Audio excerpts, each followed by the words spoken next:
UKLO 1 year masters. No IELTS required up to 5 years visa. High visa success rate.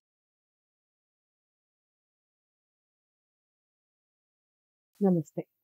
ఎన్నో ఆధ్యాత్మిక కార్యక్రమాలు నిరంతరం ఛానల్లో ప్రసారమయ్యే మన ఛానల్లో కొత్తగా కార్యక్రమాలు మొదలుపెట్టేటప్పుడు కానివ్వండి, ఏదన్నా పండగలు వచ్చినప్పుడు కానివ్వండి, చాలా విశేషంగా కార్యక్రమాలు చేస్తూ ఉంటాం. మీ నుంచి విశేష ఆదరణ లభిస్తూ ఉంది. అందులో భాగంగా శివప్రసాద్ గురువు గారు మనందరికీ సుపరిచితులు. రాశి ఫలితాల ద్వారా, ప్రత్యేక కార్యక్రమాల ద్వారా మనల్ని పలకరిస్తూనే ఉంటారు, మాట్లాడుతూనే ఉంటారు. మనందరికీ చాలా మంచి విషయాలు చెప్పే గురువుగారు ఈ రోజున దసరా మహోత్సవం గురించి మాట్లాడబోతున్నాం. దసరా ఏ విధంగా జరుపుకోవాలి, పూజా విధానం, అలాగే జమ్మి చెట్టు విశిష్టత, మన బతుకమ్మ పండుగ ఏ విధంగా జరుపుకోవాలి, ఎందుకు బతుకమ్మ పండుగ రావటం జరిగింది, వీటన్నిటితో పాటు విజయదశమి ఎన్ని రకాలుగా జరుపుకుంటున్నారు వివిధ ప్రాంతాల్లో, ఇవన్నీ వివరంగా చెప్పే ప్రయత్నం చేస్తారు. ప్రతి వీడియోని ఫస్ట్ నుంచి లాస్ట్ వరకు చూడండి.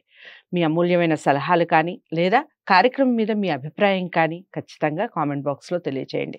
లేదు గురువుగారితోనే ప్రత్యేకంగా మేము మాట్లాడాలనుకుంటున్నాం అనుకునేవారు స్క్రీన్ మీద కనపడే నెంబర్కి కాల్ చేయండి. నమస్కారం గురు. ఆశీర్వచనం తల్లి.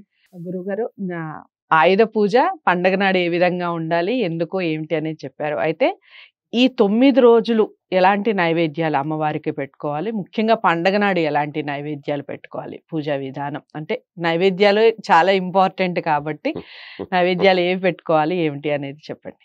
శ్రీ మహాగణాధిపతయే నమః. ఐం మహాసరస్వత్యే నమః. శ్రీ లలితాంబికాదేవియే నమః. అమ్మ, అమ్మవారికి నివేదనలు మనము రోజు మామూలుగా ఏదో ఒకటి చేసుకుంటూ ఉంటాం, పెడుతూ ఉంటాం.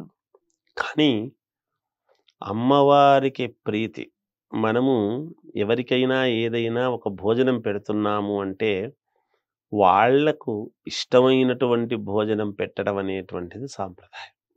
వచ్చిన వాళ్లకు మీకేది ఇష్టమో, మనకేదో కలిగింది పెట్టాము అని కాదు. అందుకని ఇది చాలా ఆనవాయితీగా మొట్టమొదటి నుంచి వస్తూ ఉండేటువంటి మాట. మనం మామూలుగా కూడా ఇళ్లలో వస్తే వచ్చిన వాళ్లకు ఏది ప్రీతికరమో అది పెట్టడం అనేటువంటిది ధర్మం. అలాగే అమ్మవారి అనుగ్రహం, లోకమాత జగజ్జనని మొట్టమొదటి రోజు నివేదన పెట్టాల్సినటువంటిది ఏమిటి అంటే కట్టు పొంగలి అని. దాన్ని ఏదో కట్టె పొంగలి అని అంటూ ఉంటారు. కట్టు పొంగలి అంటే ఏమిటి అంటే మామూలుగా పెసరపప్పు, అన్నముతో తయారు చేసి మిరియాలు అన్ని వేసి చేస్తారు పొంగలి అని. అటువంటి పొంగలి చేయటం అనేటువంటిది ఒక విధానము మొదటి రోజు.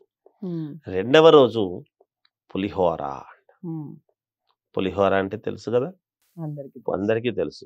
రెండవ రోజు పులిహోర. మూడవ రోజు వడలు, అమ్మవారికి మినప వడలు. అలాగే నాలుగవ రోజు పాయసం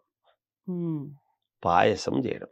నిజానికి పాయసం అంటే ఏ పాయసం అని మామూలుగా కొంతమంది సబ్బు బియ్యం పాయసం ఇవేవో చేస్తారు, వాటి వల్ల కాదు, అట్లా కాదు చేయాల్సినటువంటి పాయసము అనేటువంటిది. పూర్వం ఏం చేసేవాళ్ళంటే పాయసంలో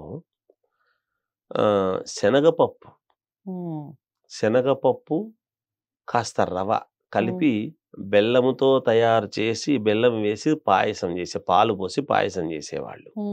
ఆ పాయసం ఎక్కువగా అమ్మవారికి చాలా ఇష్టం. అలా పాయసం అనేటువంటిది ఇది. తర్వాత మామూలుగా 5వ రోజు దద్దోజనం అంటే పెరుగన్నం. దధిహి అంటే పెరుగన్నం చల్లగా, అంటే అమ్మవారికి శాంతం అనుకూలించడానికి పెరుగన్నము ఇది. తర్వాత 6వ రోజు కేసరి, రవ కేసరి స్వీట్ది. అలాగే 7వ రోజు శాకన్నం, పులగం మామూలుగా. అలాగే 8వ రోజు చక్కెర పొంగలి తీసుకొని పెట్టడం. 9వ రోజు భక్ష్యాలు, ఈ బెల్లముతో తయారు చేసినటువంటి అంటే శనగపప్పు మన బెల్లము వేసి కానీ, కొంతమంది కందిపప్పు బెల్లం వేసి చేస్తూ ఉంటారు భక్ష్యాలు. అలా ఏదో వాళ్ళ సౌకర్యం కొద్దీ అలా శనగపప్పు బెల్లం చేసి చేసినవే మంచిది ఎప్పుడు కూడా. అలా చేసి భక్ష్యాలు అంటారు దాన్ని. ఇక్కడ కొంతమంది బొప్పట్లు అని ఏవో పేర్లు పెడతారు. భక్ష్యాలు అవి చేయటం. తర్వాత లాస్ట్ రోజు వచ్చేసి శనగలు నానబెట్టినటువంటి శనగలు, తర్వాత వడపప్పు అంటాం కదా, వడపప్పు పాయసం అలా చేసేటువంటివి 9-10వ రోజు. అంటే ఇంకా మనం మామూలుగా మనం చేసుకొని అన్ని రకాలు చేసుకొని పండుగ అనేటువంటిది తిని సాయంకాలం కొత్త బట్టలు ధరించి శమీ వృక్షానికి వెళ్ళటము. అందరూ ఇంకా పండుగ కాబట్టి ఎవరెవరి అలంకారాలు వాళ్ళు సంతోషముగా అమ్మవారి పూజలు 9 రోజుల పాటు చూసుకొని విజయదశమి నాడు మనము మన ఇంటి కార్యక్రమం పండుగలాగా జీవనం గడపడం అనేటువంటిది అవసరం. ఇవి మామూలుగా చేయాల్సినటువంటి విధానాలలో ఈ 9 రోజుల పాటు చేయవలసినటువంటివి అమ్మవారికి నివేదించేటువంటి ప్రసాదాలు ఏం చేస్తున్నాము అనేటువంటివన్నీ చేయడం అనేటువంటి విధానంలో పద్ధతి. ఏమి తినకుండా అమ్మవారికి నివేదన చేస్తున్నప్పుడు మనము శ్రద్ధగా చేసుకోవాలి. మడితో చేయడం అనేది అవసరం. నిజానికి ఈ రోజుల్లో గ్యాస్ పొయ్యి మీద చేస్తున్నారు. గ్యాస్ పొయ్యి మీద చేయటం అనేటువంటిది సాంప్రదాయం కాదు. వీలైతే యావత్ ప్రజానీకానికి అనుకూలం ఉండేటువంటి వాళ్ళు బొగ్గుల పొయ్యి మీద గాని కట్టెల పొయ్యి మీద గాని చేస్తే పరమ పవిత్రముగా ఉంటుంది. ఆ కట్టెలు కూడా పుచ్చిపోయినవి, పురుగులుండేటివి అటువంటివి కాకుండా లేదా బొగ్గుల పొయ్యి మీద చేస్తే నిజంగా కూడా పుణ్యం అనేటువంటిది తప్పకుండా మనకు వచ్చి తీరుతుంది. ఇది మడితో చెయ్యాల్సినటువంటిది. ఇది తల్లి అంటే మడి అంటే ఏమిటి అంటే ఇక్కడ పట్టు వస్త్రానికి దానికి ఇబ్బంది లేదు, పట్టు చీరలకు ఇబ్బంది ఉండదు. లేకుంటే ముందు రోజు స్నానము చేసి ఒక ఇది దండెము మీద ఆరేసుకొని మరుసటి రోజు స్నానం అయిన తర్వాత ఎవరూ తాకకుండా దాన్ని కట్టుకోవటం. పూర్వము మహాతల్లులందరూ కూడా ఏకవస్త్రంతో చేసేటువంటి వాళ్ళు.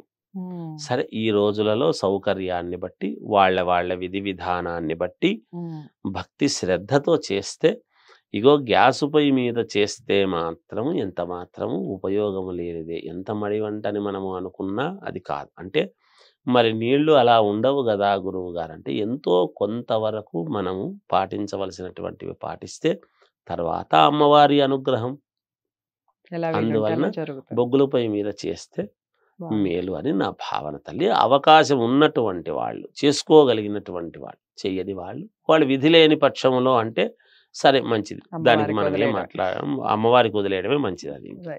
అది తల్లి చాలా చక్కగా చెప్పారు. అదండి నైవేద్యాలకి సంబంధించి చక్కగా మనం ఇంట్లో చేసుకునేవే మాక్సిమం చెప్పారు. అసలు ఏవి దొరకని వస్తువులు చెప్పలేదు. 9 రోజులు ఈ 10వ రోజుతో సహా ఈ 10 రోజులు ఏ నైవేద్యాలు పెట్టుకోవాలి, ఎలా పెట్టుకోవాలి, ఏ పొయ్యి మీద వండి పెట్టాలి, ఈ విషయాలన్నీ చాలా చక్కగా చెప్పారు. పాటించే ప్రయత్నం చేయండి. పాటించడం వల్ల కలిగే మార్పు కూడా మీరు గమనిస్తారు. లేదా మీరు ఇంకా పాటిస్తూ ఉన్నారా, ఇలాంటివి మేము పూర్వంలో పాటిస్తున్నాం ఇప్పటికీ పాటిస్తూ ఉన్నామా, ఈ విషయాలు కామెంట్ బాక్స్లో తెలియజేయండి. వీడియోని లైక్ చేసి అందరికీ షేర్ చేయండి. ఛానల్ని సబ్స్క్రైబ్ చేసుకోండి. తదుపరి వీడియోలో మనందరికీ ఇష్టమైన పండుగ, ముఖ్యంగా తెలంగాణకి సంబంధించి చాలా విశిష్టత ఉన్నటువంటి పండుగ బతుకమ్మ పండుగ. ఆ వివరాలు తెలుసుకునే ప్రయత్నం చేద్దాం. నమస్తే.